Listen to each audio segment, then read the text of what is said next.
Hello, everyone. Welcome to another episode of Go Big or Go Home. No fancy intro music today, but I am Old Man Troy, joined by the youngster Kevin Cunningham. How are things going down south? Kevin, it's rainy and gloomy up here. What's going down by you today? It's actually the exact same. It's almost as if we are in the same state, except not really at all, because I'm down in Florida. I just moved up from Orlando to Jacksonville, and that took place. When did that happen? That happened Saturday. Today's Monday. So getting acclimated, getting all my stuff together here. But yeah, it's been atrocious out. It's basically been sunny every single day until the past couple days since I've moved, and now it's been super windy and rainy and trees falling on houses in southern Georgia, so we're hearing about it at the news. So the weather's been atrocious, but we're hoping to get it back up to the 70s soon. Oh, that's good. So how was the move? Successful, overall successful, or was it one of those stressful times?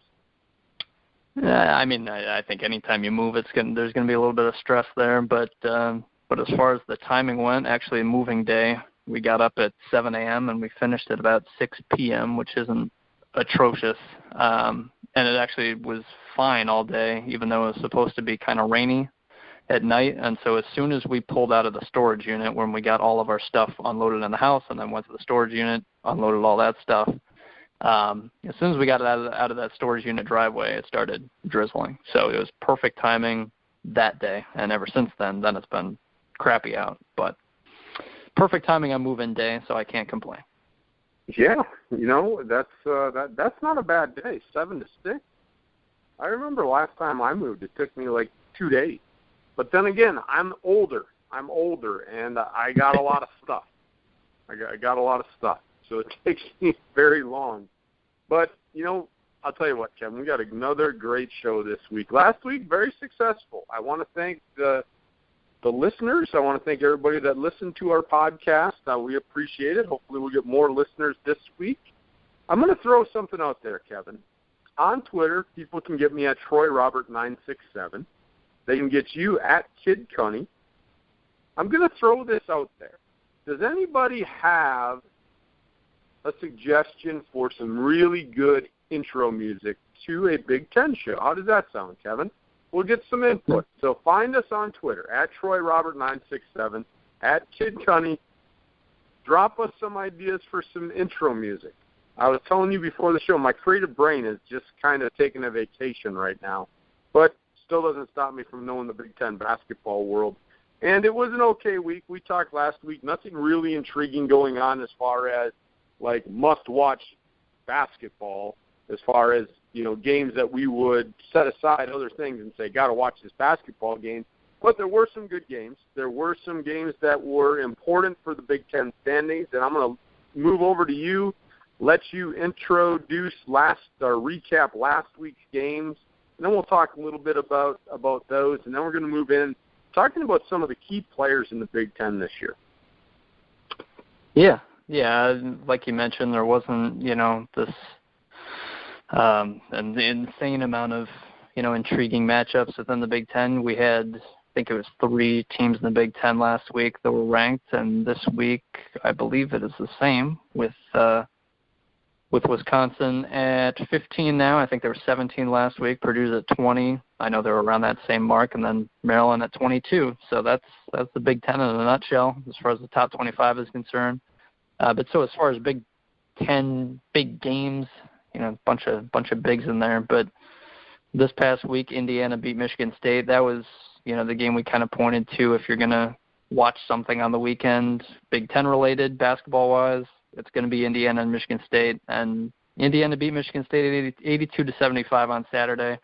That game, Tom Izzo had some interesting quotes after that one. He was talking about how amazing Indiana's offense was in the first half there. They had like 42 or 44 points at halftime.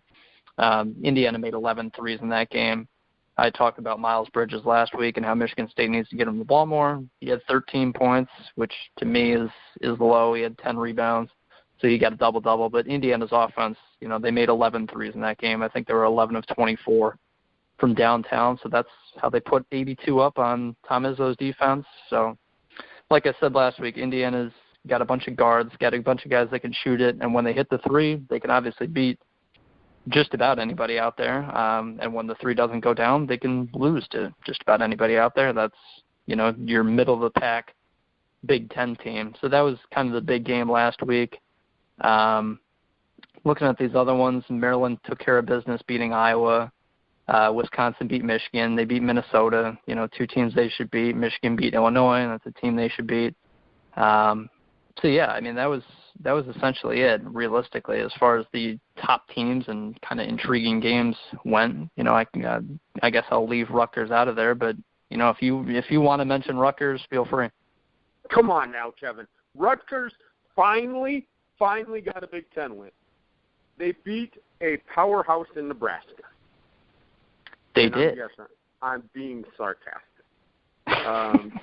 Nebraska, more known for a little bit of football than for basketball. However, Nebraska at times has put together an okay basketball team, but you look at this year's team, 9-10 overall, now 3-4 in the Big Ten. For Rutgers, I mean, you look at that non-conference cupcake schedule they put together. They entered Big Ten play, at 11-2, but that is all a farce. I mean, you look at who they played and you look at who they beat, and now they're 1-6 in the Big Ten. But at least they got a win.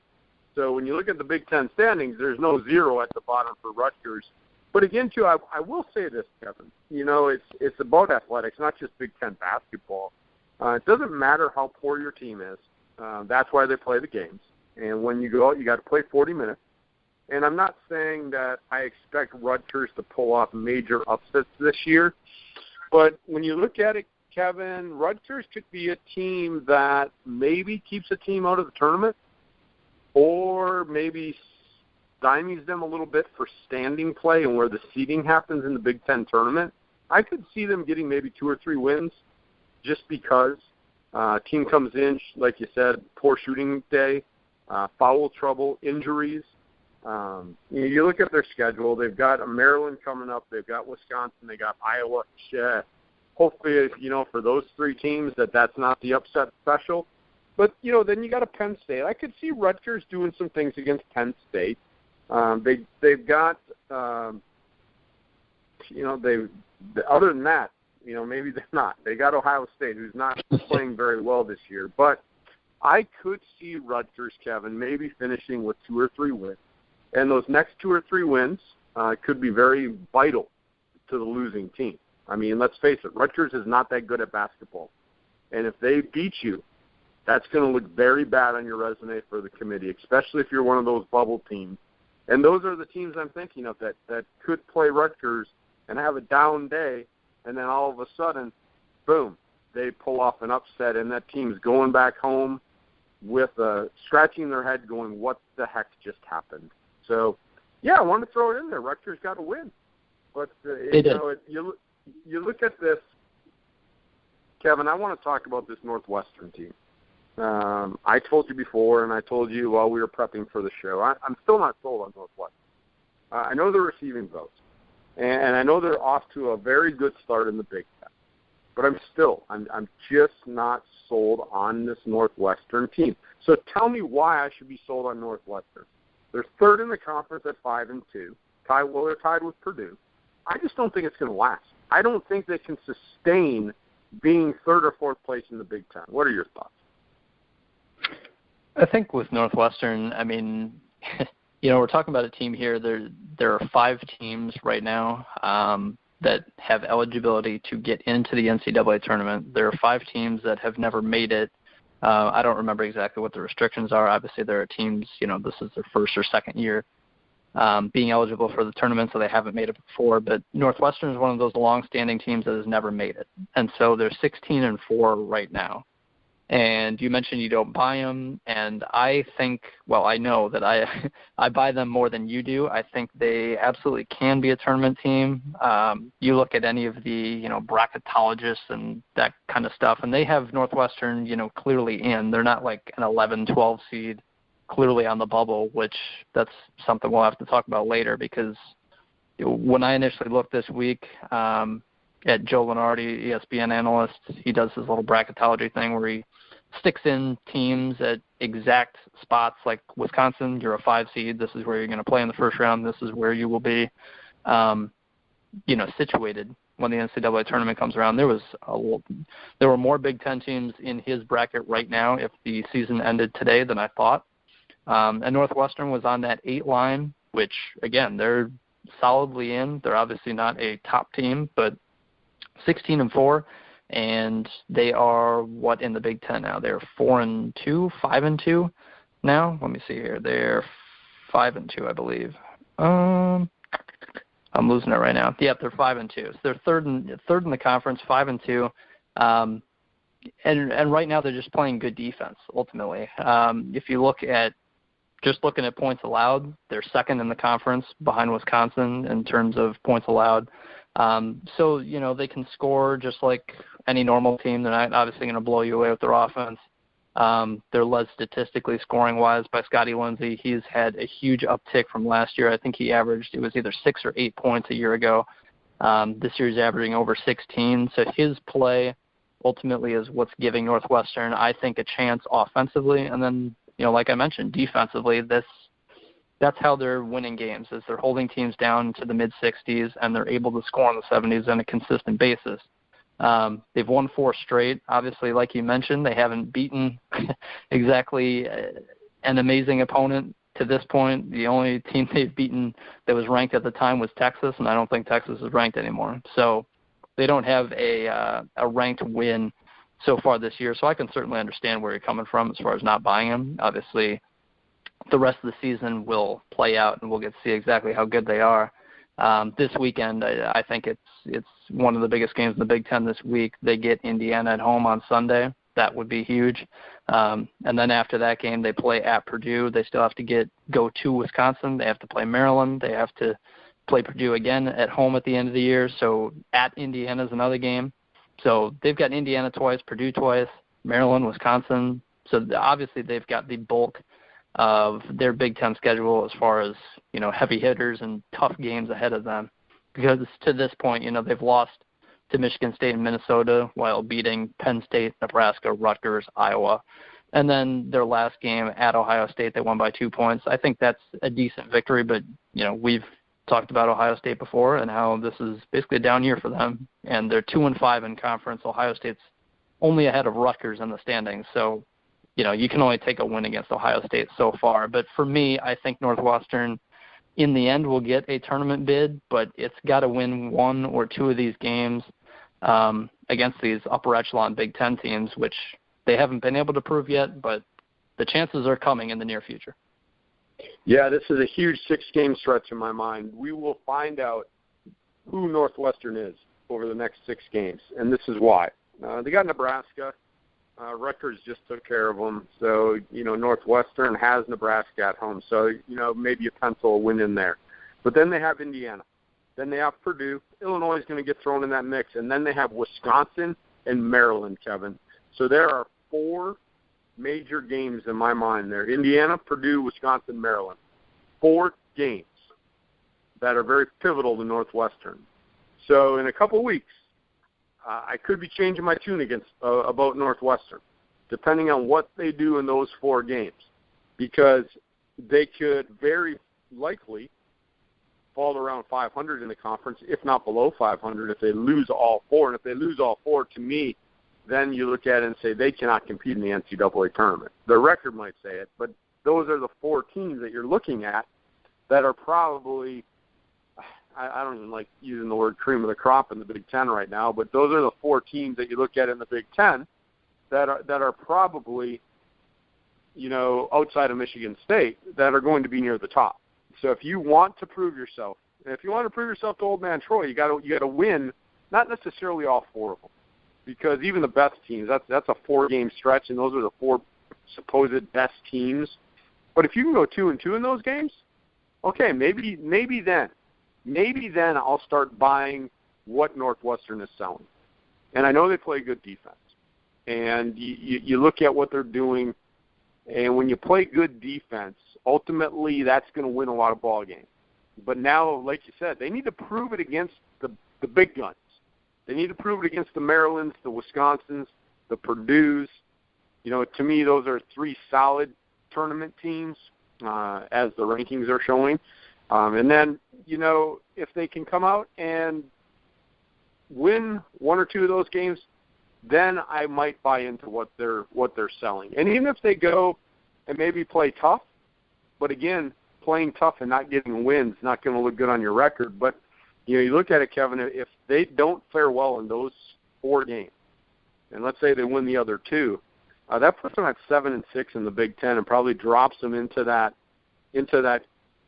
roadblock of teams that are 4-3, 3-4, and just puts them into the middle of the pack in the Big Ten in my mind. But you were talking about bracketology, and I want to, maybe touch on it here a little bit on this show. He had, you were saying 8 teams he had from the Big Ten in the NCAA tournament. Is that correct? That's absolutely correct. So my original thought is when I look at this conference, and if you take the top 8 teams right now, the way that they're sitting in the Big Ten, you're looking at the bottom 3. I'll throw Northwestern in there if I rank them as the 5th team, and then I'm going to throw in. Then you're going to throw in the Minnesota and the Michigan and maybe in Iowa. You're talking about putting teams in this tournament from the Big Ten that constitute, in my mind, mediocre play. So does that mean, Kevin, and I'll get your thoughts and you can babble for a little bit about it, if the Big Ten got 8 teams in the tournament, to me that means that the overall level of college basketball across America is down? I would agree with you in that sense, and I've been reading some things, and typically every year I look for a 15 to beat a 2 or a 14 to beat a 3, and I always pick one of those games and write up an article about why it'll happen. And last year I picked a 14 to beat a number 3 seed, and it happened. And so I was, extremely prideful about that one. But, I do my research and try and figure out, okay, if any of these crazy upsets are going to happen, which is it going to be? And so, I haven't personally researched into these mid-majors that would have a shot at beating a vulnerable, potential 2, 3, 4 seed. So I don't know, but from what I've read, and again, I haven't done the research. I'll admit to that, point blank right now. I haven't gone into these mid-major teams yet that will probably end up making the tournament because they win their conference tournament, and so they get an automatic bid. But so I've heard that the mid-major play at this point this year is not great. There aren't a lot of teams that are going to be, strong 12 seeds, strong 11 seeds, strong 10 seeds, that can make, a couple game run, or, even a 13 that can beat a 4, and, you kind of bank on that. Typically there's one, 4 seed or something like that loses. Not every year a 3 seed or a 2 seed loses. The 2 seeds almost never lose, but the 3s are rare. The 4s, I say, happen basically once every year. Or once every other. And so it's just a matter of these mid-major teams not being as good as they have been in the past. And if that's the case, like we mentioned last week, we talked about how, okay, if this is a down year for the Big Ten, because you look and see the rankings at this point and you see, okay, Wisconsin's the top team in the Big Ten, they're ranked 15th in the country. That's not typical Big Ten play. Purdue's second at 20, Maryland's third at 22, that's it. Northwestern's receiving votes. No other Big Ten team is even receiving votes. So we say it's a down year in the Big Ten, and I think that's absolutely the case, but I think that's absolutely the case for most of the country outside of the ACC. The ACC's got 10 teams in right now, according to Joe Lunardi, and that's probably going to be true because the ACC is absolutely loaded. But these other conferences aren't exactly boasting with powers either. And so we talked about last week how an average year in the Big Ten, a down year in the Big Ten, you go 20-10, but you're 500 in the Big Ten and you beat a Rutgers in the first round and then you lose to Wisconsin in the second round of the Big Ten tourney. That's probably not good enough this year.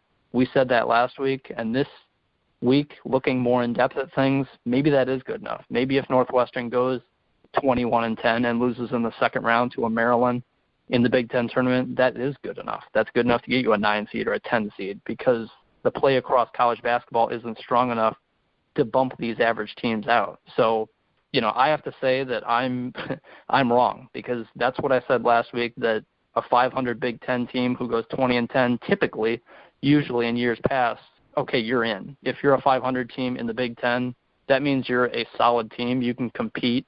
You may not beat, Kentucky, Kansas, Duke, but you're going to have a shot against 3 seeds, 4 seeds. You're not going to get killed. And this year, it's going to kind of be the same thing, because there's just not a lot of depth in the country, I think, as far as quality teams go. I personally like, looking more into mid-majors and seeing what they can do against 3 seeds, 4 seeds once the tournament rolls out. But this year I think it's going to be harder than ever, because it seems as though if the Big Ten does get 8 teams in, like you were saying, I mean, just looking 8 deep, Michigan is the 8th team in the Big Ten. They're 3-4 in conference, 13-7 overall. So, I mean, if Michigan gets in, and according to Joe Lunardi, they're a 12 seed, they're one of the last 4 teams in. If you're looking at a team like Michigan getting in, and Minnesota's an 8 seed at this point, the biggest surprise to me was Michigan State at 12-8 overall. They've lost 3 of their last 4. They're 12-8 overall, 4-3 in a down year for the Big Ten, and supposedly Lunardi has them as a 7 seed. So a 12-8 team who has done average work and who's been, frankly bad in their last 4 games, they've lost 3 of them, in a down year in the Big Ten, and they're a 7 seed. So my apologies for last week for thinking that an average year in the Big Ten would get you out of the tournament, because that's, it seemed to be the case with how down the Big Ten is this year as opposed to the last few years. But apparently if you're 500 in the Big Ten, you win 20 games, you're in the tournament. There's almost no question about it, according to bracketologists out there. And I guess, Kevin, that kind of disturbs me. It really does. I'm a huge basketball tournament guy. I'm not one to sit here and say that I am a bracketologist and can pick upsets. I do every once in a while. I've done well. I've won a few of these office pools over the many years that I've been participating. But I also like to look at it and say, okay, well, look at this bracket. Look how stacked it is. So my question here, I know this is a Big Ten show, but now we're on this little ramble, so we might as well go on the tree branch. If it's a mediocre year across basketball, Kevin, that makes it harder, in my mind, to do your bracket when March Madness rolls around. Because if it's mediocre play, that means maybe half the field is mediocre, and that means any team can win on any given day. Do you agree with that? Yeah, I would absolutely agree. I think that, you look at teams like number 17 Duke. I mean, I'm a Duke fan, so I'm biased. I'll, say that right now, but I try and be as unbiased as I can. I almost never pick Duke to win the titles because I know I'm biased, and I try and be as fair as I possibly can. I'm an Ohio State football guy, and so people can absolutely hate me for that right now, right up front. But, going into the college football season, I knew Ohio State wasn't going to be overly dominant, and then they made the college football playoff as the number 3 team, and I'm thinking to myself, this isn't the 3rd best team in the country. Their offense, JT Barrett can't throw the ball consistently week to week, half to half, quarter to quarter. So this isn't, an amazing team. It's got a lot of talent on the defensive side of the ball, but Ohio State football this year wasn't fantastic to me. I thought they lucked out against Michigan and made the college football playoff and got killed by Clemson. So, I try and be as unbiased as possible, but you look at Duke at number 17 and the talent that they have, and you have to wow yourself, because this team is littered with All-Americans, and if they're all healthy and all ready to go, Duke, if they're the number 17 team and they're a 4 seed in the NCAA tournament, I have them going to the Final Four this year, as long as everyone's healthy. So I think that there's a clear cutoff from the top, I would say 20 teams. So your top 4 or 5 seeds, the number 1 seeds, 2 seeds, 3 seeds, 4 seeds, 5 seeds, I absolutely think they can beat up on each other. Right now, Duke would be a 4 or 5 seed. And if you have them in a Sweet 16 game against a 1 seed in Gonzaga right now, who's undefeated, I would absolutely pick Duke, and I like Gonzaga a lot this year. But so that right there just explains to me, Wisconsin right now, according to Joe Lunardi, is a 5 seed. If they played Florida State, in an Elite 8 game or a Sweet 16 game, Wisconsin could absolutely beat Florida State or Arizona. Oregon's a really good team, but Butler's up there as well. Virginia never scores a ton of points. They're worse than they were a year ago. So I think the teams right now, as far as seeded 1 through 5, are the cream of the crop in the country, which, obviously that's the case, but typically it's the 1 seeds and 2 seeds that dominate, not the 3s, 4s, 5s, and I think that's going to be the case this year where you can get a 3 seed, a 4 seed, a 5 seed into the Final Four kind of easily because it just separates from the top 5 seeds on. That's where the line is drawn as opposed to the 1s and 2s being so much better than everyone else. I think the elite teams in the country, you've got a couple at the top, 2 or 3 that you feel really confident in at this point, in my opinion. But again, I could absolutely see a 4 seed or a 5 seed like a Wisconsin, a Duke, Notre Dame, Louisville, all have power to beat these teams like Gonzaga, Baylor, Florida State, Arizona, who I think are, really good teams, but not your traditional 1 seeds, 2 seeds like we're used to seeing. So essentially, yes, the tournament will be, I think, personally watered down.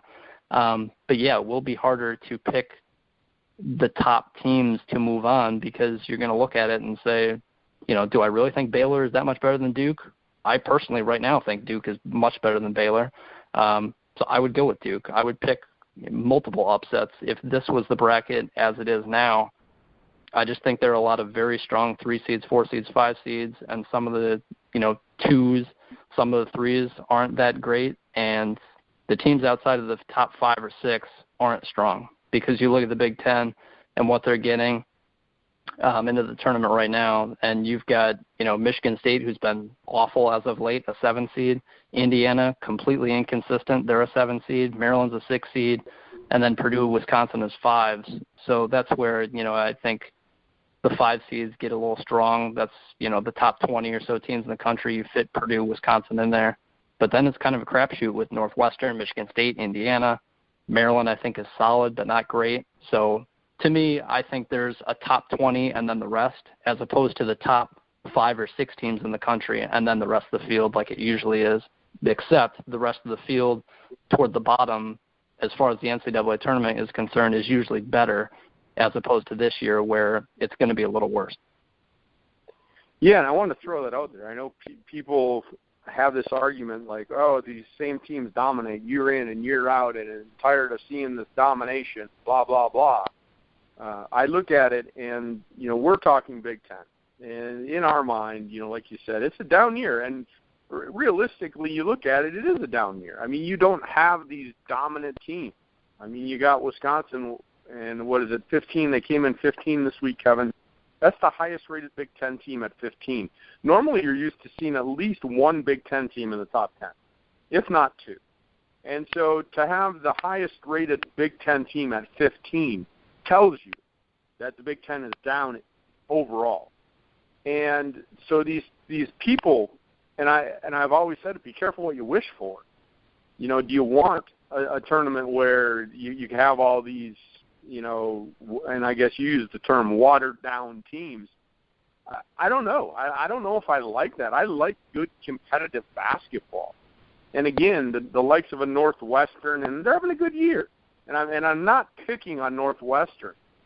But when you're looking at Northwestern and a team that, like you said, they have them at a 7 seed right now, clearly in the tournament, let's see what happens in a couple weeks. And then if you're going to throw in a Michigan, right now, if the season ended today, why would Michigan be in the tournament?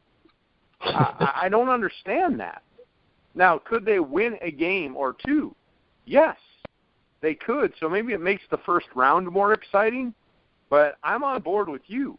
As you move through this tournament, it might be what the NCAA wanted, to be able to see some of these 3, 4, 5 seeds make legitimate runs at a Final Four instead of the ones going chalk and going all the way to the Final Four, which, can happen. But I agree with you. You look at the top of this list, and in college basketball, it could be an interesting March Madness this year. So we got off the tree branch a little bit, Kevin, but I thought it was well worth it because bracketology is going to start getting strong. We have just over a month. I mean, just think about that, Kevin. It seems like basketball just started, and now we're only a month away, a little over a month away from March Madness. It's crazy, and it just goes so fast. But this week we wanted to talk about some of the key players in the Big Ten. You know, and we talk, okay, it's a down year, but there's some darn good players in the Big Ten. Problem is there's just not a plethora of them on teams, and there's not multiple great players on teams, but there are some very good players in the Big Ten that are fun to watch and make basketball exciting. So I'm going to turn it back over to you. Just talk about some of the guys that have turned your head, some of the guys that you like to watch during the Big Ten season. And then after that, we'll preview the upcoming week, and then we'll call it a day. Sounds good. We talked about the juggernaut in Northwestern a bit, and I think that's going to be a topic throughout the rest of the basketball year is, how much you absolutely hate Northwestern and how I love them, except I'm kidding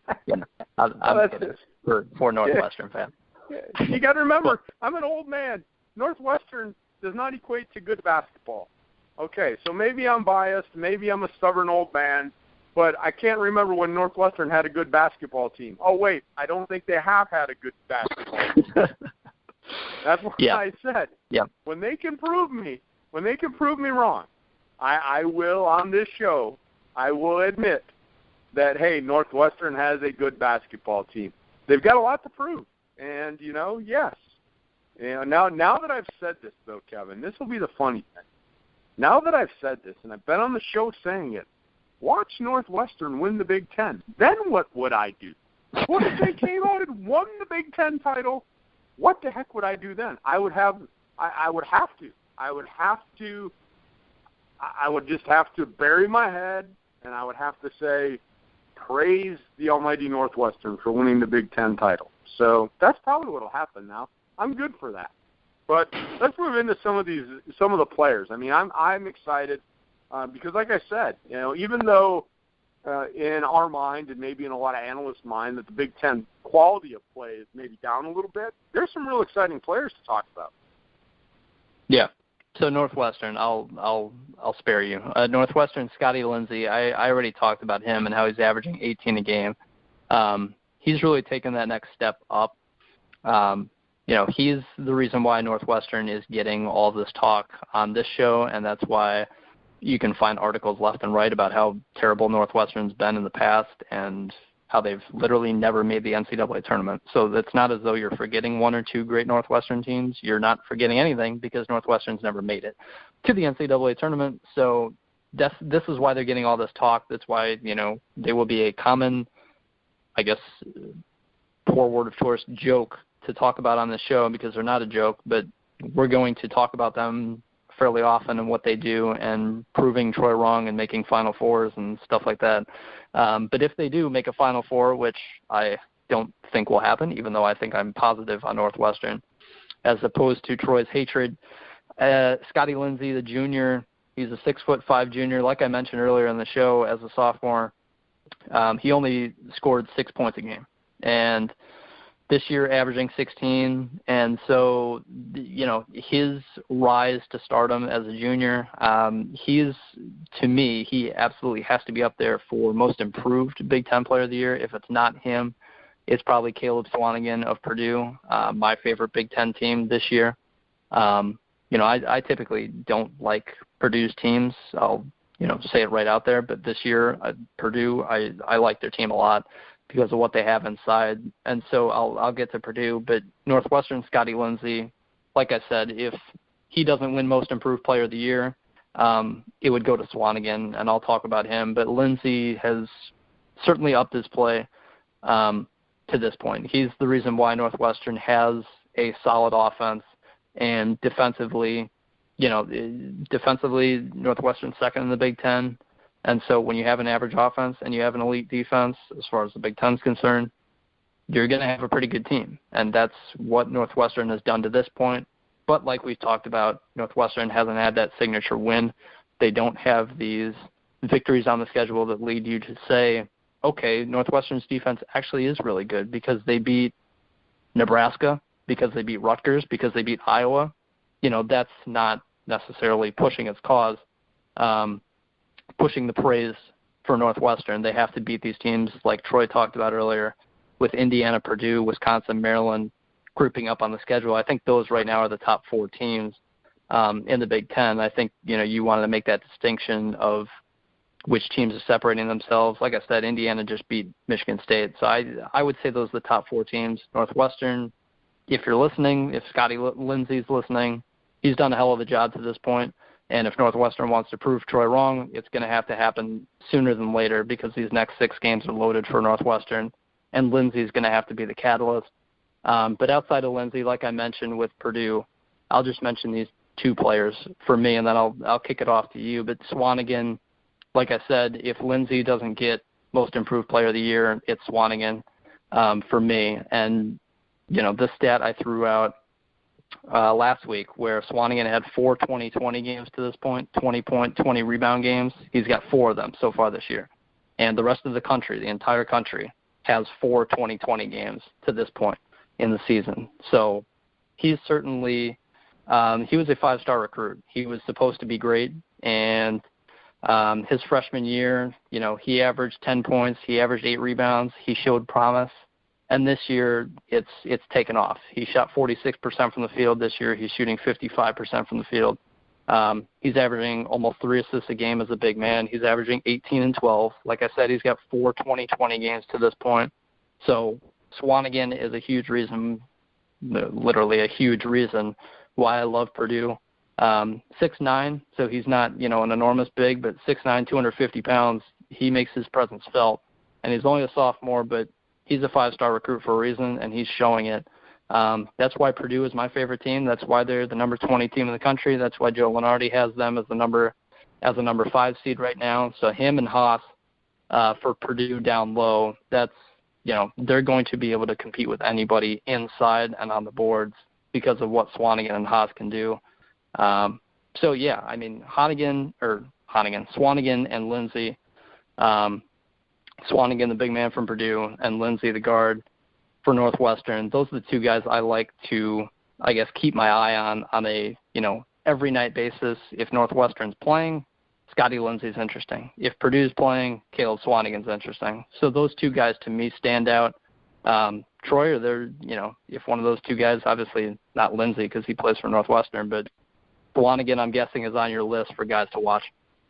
Yeah, Swanigan's there. And believe it or not, hatred is a strong word. So Too far. I'm going to toe the line of hatred. Okay. Just maybe not bought into. But I'll tell you what, your argument for Lindsey, in all seriousness, a good little player. Very good little player. Like you said, this is a guy, this is one of those stories, Kevin, when you look at Lindsey as a guy who, you look at these 5-star recruits, these guys that are supposed to come in and supposed to score 20 points a game, average a double-double every game, and Lindsey's been part of the program. He's improving, and he's a guy that you look at it, he's the scoring guy. Northwestern is going to shut you down defensively, and I can compliment him. I'm just saying I'm not bought into victory-wise where they're at now. But they do play good defense, and, the only concern is outside of Lindsey, I know they have Vic Law. And Vic Law, in his own right, is a good little player also. So you got the Lindsey and Law show. It almost sounds like one of those crime shows, Lindsey and Law. But outside of that, you look offensively, and where will the scoring come from if those 2 are struggling at the same time? But I like Lindsey. I mean, he's a good player. Interesting to watch. But, Swanigan from Purdue, Kevin, this is a guy that I saw something in last year, and he's really taken that next step. And it almost reminds me of Frank Kaminsky, where you got a guy that's kind of on that level, like, yeah, I'm an average player. Yeah, I can have a great game here and there. He's a guy to me that looks like, and I've not been around the Purdue camp, but it looks like he put in a lot of off-season work. I mean, the guy is just, he's averaging a double-double, Kevin. I mean, it's close to 20 points a game and over 12 rebounds a game. The guy's a beast. And can you say it's because of the level of plays down in the Big Ten? Sure, if you want to give me that argument, okay, fine, give me the argument, because it's not, a plethora of talented players in the Big Ten. Sure, go ahead and say that. In either case, he's still getting the job done. He's doing what he needs to do. Almost 20 points a game, and he's rebounding the basketball. I mean, the guy, okay, so maybe he's dominating inside and out, and maybe sometimes it's against lesser talent, but I don't care. The guy's averaging a double-double. Those are great numbers. I'm gonna throw another name out. A guy that I really like to watch, a guy that can shoot the lights out, is James Blackman from Indiana. I enjoy watching him. He's another guy averaging around 18 points a game. And, Indiana, I know they have some other players on that team, Thomas Bryant. But when you look at Thomas Bryant, Kevin, he was the guy that, the Indiana guy, and I was looking at some polls as I was doing the research, and supposed to be one of the top players in the Big Ten. He's really been held in check this year. But I like watching James Blackman. I've caught a few Indiana games, and the guy can shoot the lights out of the ball. Leads the Big Ten in three-point field goals, 63 of them. And, the guy can just flat-out shoot. And when you're a good shooter, maybe that can propel you to the next level. I'm not saying that he will be there, but he's fun to watch. And maybe it's because I like watching three-pointers, because to age myself, old man Troy, I will tell you this, Kevin. When I grew up playing basketball, there was no three-point line. There was no three-point line when I was growing up. The three-point line did not come in existence in high school basketball until I was a senior. How about that? How about that for a bit of trivia, Kevin? I played all the way until I was in high school with no three-point line. Yeah, I mean, it shows how young I am and how old you are. I'll leave it I'll leave it right there. Can you imagine? I know you're the youngster. Can you imagine ever playing basketball without a three-point line? It's crazy to me to think about that. See, to you, it's crazy. To me, it happened. In 8th grade, right. I played without a three-point line. I wasn't good enough to play in high school. I actually got cut from my high school basketball team, not once, twice. Not twice in the same year, but twice, freshman and sophomore year. And I wasn't bad. I went to a Catholic school. I don't know if anybody from northeast Wisconsin listens in. I went to Green Bay Promontory. Always a very good athletic program. I was a soccer guy. You know that, Kevin. So our soccer team, 4 state tournaments. Basketball was always in the state tournament. Football always in the state tournament. I knew it would be tough. I knew it would be tough. I wasn't a bad player, but I just, I wasn't one of the top guys. And in basketball, the rosters aren't big. So, nothing to hang my head about. It was funny, and I you know me, I can tell stories. And, it's our show, so I guess I can do what I want. But you know how moms and dads are, Kevin. When something like that happens, like you get cut, and they want to try to console you, like, oh, are you okay, blah, blah. I'm like, yeah, Mom, I'm fine. It's not like I went out there and pooed the bed. I'm just not as good as the other guys that made the team. I mean, I'm not bad. I still will go to the park and play basketball, and I'll still support my team. Just I'm not as good as the guys that made the roster. But you know what I'm talking about, Kevin, and your mom and dad are probably like that too. Something bad happens in your life, and they want to console you and pat you on the back. And it's funny because I remember I was so excited, especially my sophomore year, being like, I practiced. I'm going to make the team this year. Got cut again. I'm riding my bike home because literally I rode my bike to practice. Riding my bike home, going, oh, well, got cut. No big deal. So I wasn't heartbroken, but, that's my story, that I did play basketball without a three-point line until my high school senior year. So when the three-point line came into existence. But switching over to, I know we got some other guys to talk about. And, how can you, Melo Trimble from Maryland, I know that's one of those like a no-brainer, but I do enjoy watching him play. But I also think you look at the success of Maryland, and I said last week, okay, who has Maryland beat? I know they're a good, solid team. But when I look at Maryland, Kevin, I think Maryland goes as Melo goes. Melo's got to carry that team on his back. They don't have 4 or 5 deep. They don't have other guys that I feel they can lean on, but I enjoy watching him play. I think Melo is a guy that he can take over a game, And if he can get any resemblance of support from the guys around him, maybe then you could look at Maryland and say, okay, maybe they could make a 2-3 game run in the NCAA tournament. But right now I don't see a lot of other guys on that Maryland team that are consistently going to step up and play near his level. Nobody will play on his level, but I think Melo's a guy that can take over a game and single-handedly, at least during the Big Ten season, will his team to a victory.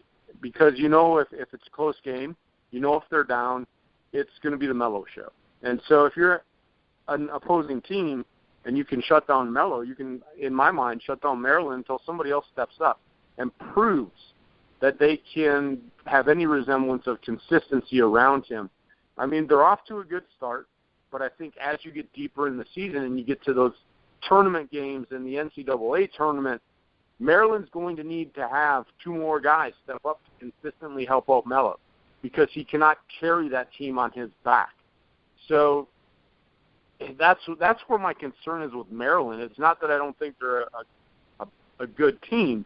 It's just I think they put so much into Melo's basket that if there's ever a leak in that basket, it could cause disaster for Maryland. I'll throw one more name out, then we'll throw it back to you. There's a guy for Minnesota, Evan, that I like watching shoot the ball too, and that's Nate Mason. I like his game overall. He's a guy at Minnesota. I don't think it's a lot of talk, probably because he plays for Minnesota, and again, not known as a powerhouse in basketball. But I think what I like about Nate Mason, Kevin, is that he reminds me of the old school basketball player, not the flashy guy, not the guy that's got to sit there and bring all the attention to himself, but he's a good hard worker, plays every minute hard. I think Nate Mason's a guy that's probably underappreciated in the Big Ten, most likely because he plays on in Minnesota. And Minnesota, again, an inconsistent team.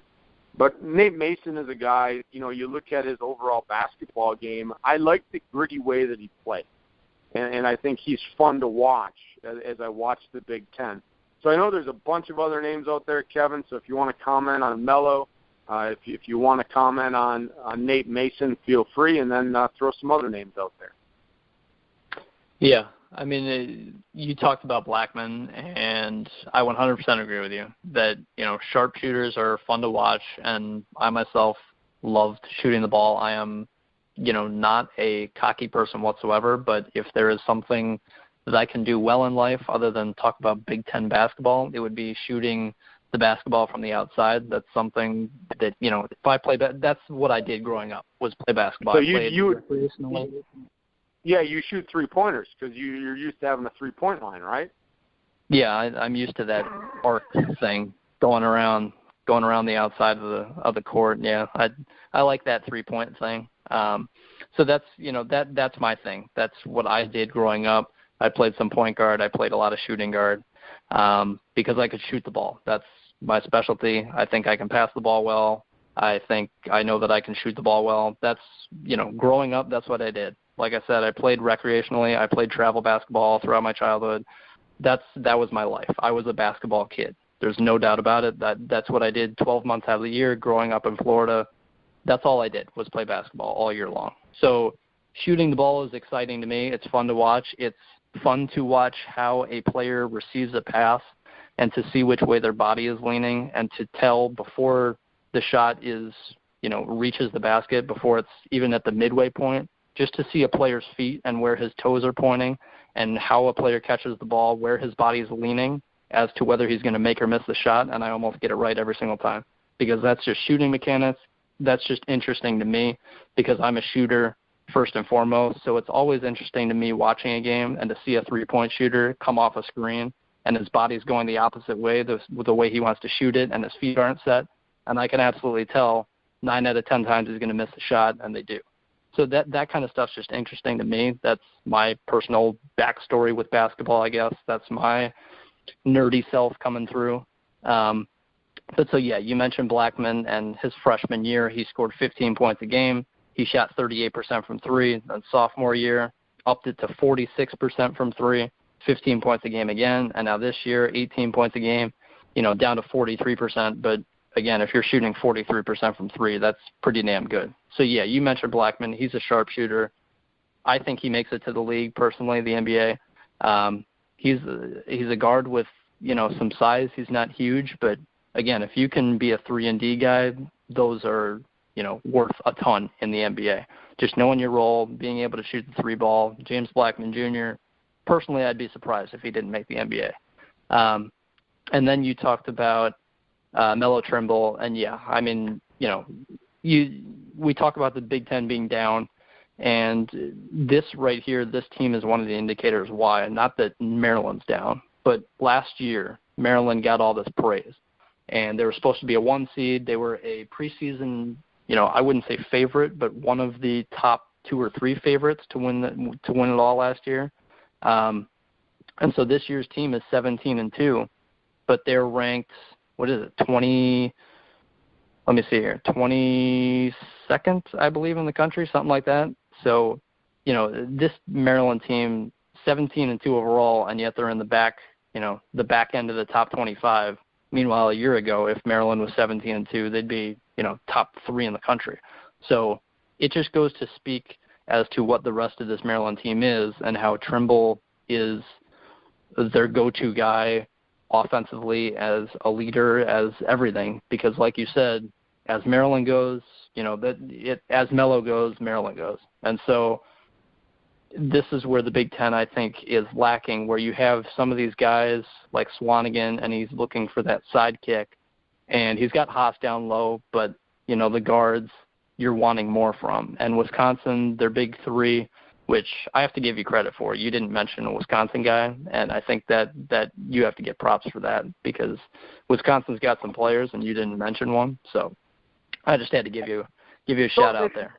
Maybe it's because, and I'll say this, not to interrupt you, maybe it's because they are not meeting expectations.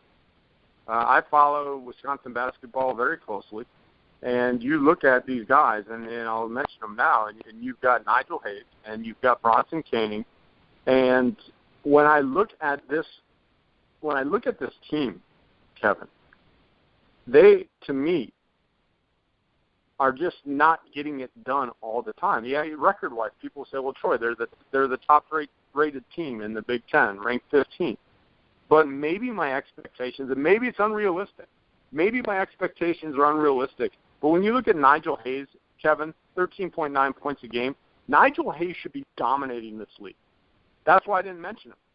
He's not fun to watch this year. Ethan Happ, okay, I like watching Ethan Happ. He's a blue-collar guy to me. But I still don't think he's having a great year. I think he hasn't found it yet. He hasn't figured it out. And Bronson Koenig makes too many mistakes. So this is a pure Wisconsin fan talking when I said that. I watch them because I enjoy watching them, but they're not – I don't want to say they're not fun to watch. It's almost like they're going through the motions. So I guess I want to get your thought on that. Again, our show, I guess we can go wherever we want with it. So you can finish your thoughts, but then I want to go over to those 3 guys. Being a Wisconsin fan, the Koenigs, the Happs, the Hayes. When I watch the games, Evan, I don't even want to say it's methodical. I don't want to say it's robotic. It's almost like they're going through the motion. I don't see the passion. I don't see the consistency. I don't see the makings of great players with those guys. So I'm not going to put them on a list of guys I like to watch. I watch them because I'm a Wisconsin fan.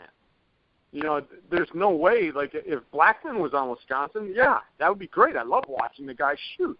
But when I watch Koenig, Happ, and Hayes, I don't see a spark. That's what I have there. Yeah. I mean, I know we've got time limits pushing us, and so I'm going to try and keep it quick. But so, yeah, I mean, you mentioned Koenig.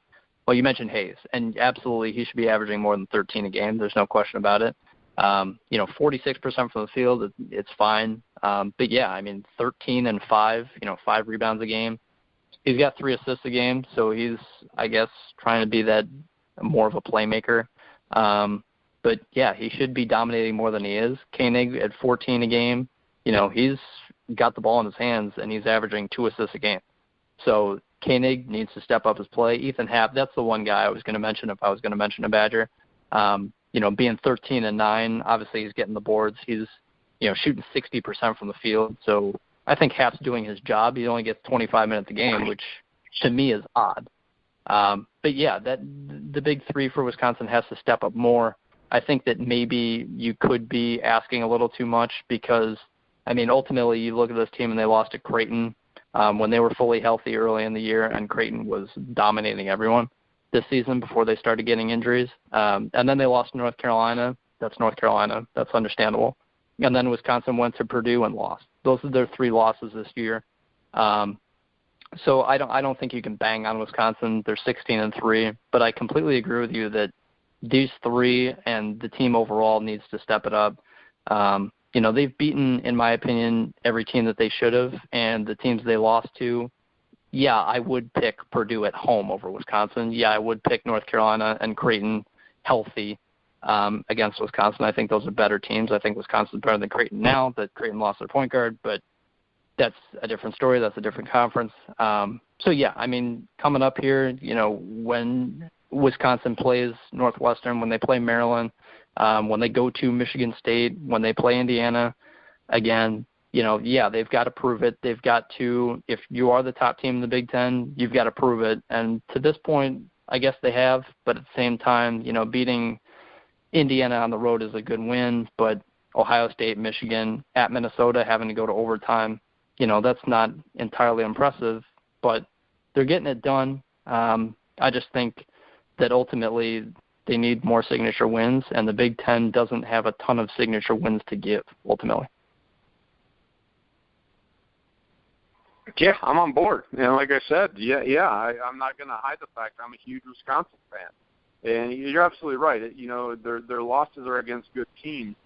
But I also, there's just something about watching them play, Kevin, that it's like they're going through the motion. Yeah, they're beating who they're supposed to be. But going through the motions when you get to the NCAA tournament means first or second round loss to me. And I know people are saying where Wisconsin is at. If Wisconsin's having a good year. Yeah, I watch as much as I can. Now, I'm out in Western PA, so I can't watch every game. But it's just something, and maybe it's just that old man in me, and maybe my bones are aching and setting too high of expectations for Wisconsin. But it's just something I don't like about the makeup of the team right now. And maybe it'll get better. I don't know. So, we are on a time constraint. We try to keep the show within an hour. We got just a couple minutes left. Is there any last player, any sleeper player out there, some guy that's jumped out to you this year that has just come out of nowhere and wowed Big Ten people? If I had to, if you look strictly at stats, to me, there's not some diamond in the rough that we're, missing that's been playing unbelievably. Swanigan's, 4 20-20 games, averaging 18 and 12. He's, statistically the guy to watch. And from an eye test perspective, he's the guy to watch. But yeah, Nebraska's Ty Webster. He's leading the conference in scoring, and Peter Jock at Iowa is second in scoring. So, those guys obviously should get their mentions. Swanigan's 12 boards a game. That leads the conference. Trevor Thompson at Ohio State getting 9. Hap, we already mentioned, getting 9. Haas down low alongside Swanigan. Those two are monsters to watch. Other than that, I don't think there's a guy we're missing. Obviously, jump in if you think I'm missing someone, who's played spectacularly. But as far as the players go, I think obviously there are a lot of good players in the Big Ten, but as far as clear standouts, I think Swanigan is the one guy. If I had to put money on winning Big Ten Player of the Year, it would be Swanigan at this point. I'll put it that way. He's got all my votes, too. And I have no votes. But if I had votes, you would get my vote. Absolutely. And as far as, just to wrap things up here, like you mentioned, games this week, if you want to watch a game in the Big Ten that is going to be interesting, Purdue travels to play Michigan State tomorrow on Tuesday. So if there's a Big Ten game that you want to watch, I think it's that one. I think Purdue is my favorite team right now in the Big Ten. I think Michigan State is always exciting to watch. They need to get Miles Bridges the ball more.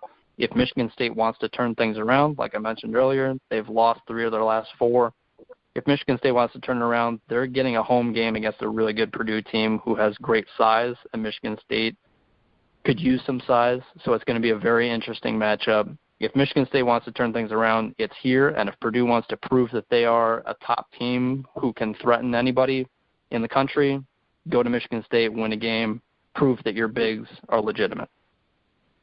Yeah, this is a big game, Kevin. I wish it was a weekend game. I mean, I guess I don't mind a weekday game, 7:00. I can sit down. It's just I wish this was one of those weekend games where the whole nation could watch, because I think it's going to be a good game. What about Rutgers, Kevin? They've got it on the plate. They've got it lined up this week. So when we come on the show next week, they've got at Maryland and at Wisconsin. Do you give them a fighting chance in either one of these games? No, I don't. I'll leave it Come on. Rutgers is not I am on the Rutgers bandwagon. I am now that they've got to win. I'm going to cheer for Rutgers. I know we do a Big Ten show, and I can't be biased. We do a show for all the teams. But I'm going to jump on the Rutgers bandwagon, at least for them to do good enough to get in the NIT. And so, yeah, that's what I'm hoping. Going for Rutgers to get in the NIT. But, yeah, I joke. They've got a tough week. If I'm Rutgers, we get our first win. We beat Nebraska. I know it's not a signature win, but now you got to go to Maryland, and then you go to Wisconsin. Both teams tough at home. I mean, they could really get knocked around in this next week. So, but no, that again, back to reality with seriousness. That Purdue-Michigan State game, it's a good game. And I think if Michigan State loses this one, Kevin, and they start reeling backwards, it'll be too hard to get out from behind that 8 ball. I mean, if they lose at Purdue, or lose to this Purdue team, that's going to put them in the conference at 4-4 and 12-9 overall. Now, I mentioned last week that they had some tough losses in there, but either case, you're now 4-4 in the Big Ten, and I mean, dropping, which would be their fourth game in a row, they would be reeling. And that's the measuring stick. You know, you talk about Purdue. I like Purdue too. You look at those top four, the Marylands, Wisconsin, Purdue, and Indiana, and those are the measuring stick games. And if Michigan State wants to be in that talk, they've got to beat Purdue. So I'm looking at that. Any other games this week, Kevin, that are on your must circle outside of the Rutgers and Maryland, Wisconsin games? Who does Northwestern play? Northwestern gets Nebraska at home on Thursday, and then they get Indiana at home on Sunday. If there's one other game outside of Purdue, Michigan State, I think it is that Northwestern-Indiana game. You mentioned, wanting to watch something on the weekend. Obviously, you got the exciting Pro Bowl going on in the NFL. So Sunday, Northwestern gets Indiana at home. So if Northwestern wants to prove to you and to get on your good side, I'll stop the hate talk. You don't hate Northwestern. That's not true. But if they want to prove to you that they're an NCAA tournament team, beat Indiana while you're at home. We can at least ask that much. Yeah, that's a big game, and I said it earlier. They've got to prove themselves, and that's the prove me game. And Indiana, is a solid team, inconsistent team, up and down. But for Northwestern, where they're at, it's the prove me game. And I'm not going to get on the show next week should Indiana win and say, ha, I told you so. That's a tough game. But those are the games. If you want to get to that next echelon of the league, instead of being the mediocre team in the middle of the pack that can't get over the hump, this is the game to do it. And they've got some other games coming up. And we talked about it earlier. There's a 6-game stretch here where they got those 4 games in there. Now, and again, like I said, I'm not going to get on the show and say, ha, I told you so, Indiana beat Northwestern. And if Northwestern wins, I may, at that point, say, okay, the needle is now moving the other way. I'm starting to believe, because that is the game. This is traditionally a game that Indiana, we wouldn't even be talking about giving Northwestern a chance. At least now I'm talking about giving them a chance, Kevin. I think they're good. I really do. But in years past, when can you think back, Kevin, where you would have said, Northwestern, Indiana are playing, I'm going to give Northwestern a good shot of winning this game? When's the last time you could say that during a Northwestern-Indiana basketball game? Never. Never. Ultimately, Indiana's had some really good teams these last few years, and Northwestern's been on the bubble these last few years. So I think their program's getting better. But yeah, Indiana's been dominant. Not necessarily dominant this last 1 or 2 years, but yeah, recently, last 5 or so years, they've had some really good teams. So yeah, I mean, the quick answer is never. Yeah, I mean, very rarely. I mean, I can't remember where I thought, when I'm talking Northwestern basketball, that they have a legitimate chance to win some of these games. And so that's what I'm saying. Just prove it to me now. You got the good teams on the roster. This is where you can prove it to the old man. You can prove it right now and throw it in my face, throw a pie in my face, kick me in the rear, do whatever you want. Prove it to me. That's all I'm asking. And like I said, they beat Indiana, and the needle might start swinging the other way. And if they lose, I'm not gonna go anywhere else, because Indiana's got a good team at times. Now they're going on the road, so Northwestern has been very strong at home, 10-1, and that's what I'm saying. Northwestern has a great chance to win the game, and I'm gonna tune in if hopefully it'll be on so I can see it. Sometimes I don't get all the Big Ten action that I should. But it might be on the Big Ten network, hopefully. We'll find out. But as time goes, Kevin, we have just wrapped it up. And, you and I joke about this, but I think we could sit here for another hour and talk about Big Ten basketball and just not even worry about the time. But we don't want to bore our listeners. We want to let them go. And you and I have things to do. So before I let people go, why don't you let people know where they can get you on Twitter so they can interact with us? They're listening. Now we need them to interact with us. Yeah, we know they're listening. We saw the numbers. We're happy with those numbers for our first show. Obviously, we're on a website and we are doing our first show, and so we hope to have a solid amount of listeners, and it surpassed our expectations. And so we obviously know, like you mentioned, that people are listening. And on Twitter, you can follow me. You can tweet at me and give me the hate tweets about Ohio State football and Duke basketball.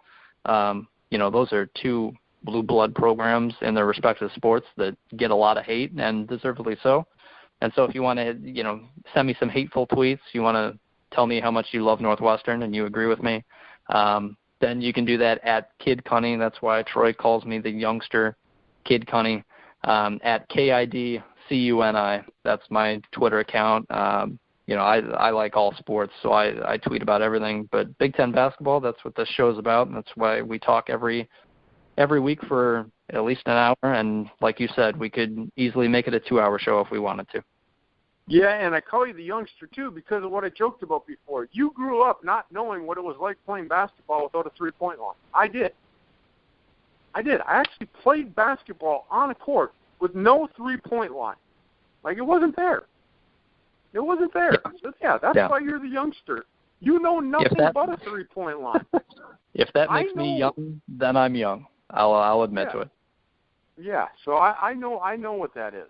I definitely know what that is. So, with that said, people can find me at TroyRobert967. Like Kevin said, go ahead and tweet out to me. We love to interact. Thanks everybody for listening in. Like Kevin said, we saw the numbers. We're on the grueling truth, and we appreciate you all listening in. Love the loyal listeners. Now it's time to interact. So at Kid Cunny, at TroyRobert967. Tweet us out anything. You got old man Troy here, and you got youngster Kevin Cunningham over on the other side of. Well, you're not really on the other side of the country. You're just south. So down south, Kevin Cunningham. But with that said, everyone, hope you enjoyed the show today. Kevin and I will get back with you next week. It's all Big Ten, Kevin. We'll talk next week, see if Rutgers can pull off one of the major upsets against Maryland or Wisconsin. Have a good week, everyone. Kevin and I will get back with you next week.